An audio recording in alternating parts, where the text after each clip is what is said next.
how to add or remove apps to sleeping apps on the Samsung Galaxy S24 series. First, tap on the home button to go back to the home screen. And on the home screen, swipe down at the top to open up quick settings. Next, tap on the settings icon. Now in the settings page, we scroll down and then tap on battery. From here, tap on background usage limits. Next, tap on sleeping apps and then tap on the add button at the top to add in more apps. Now from the list of apps, select the apps that you want to add, then tap on the add button. And that's it. So as I said here, sleeping apps will run in the background only occasionally.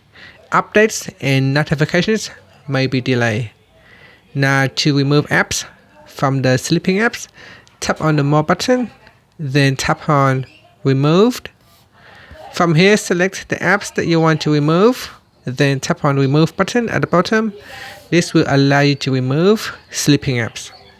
And that's it. Finally, you can tap on the home button to go back to the home screen. Thank you for watching this video. Please like and subscribe to my channel for more videos.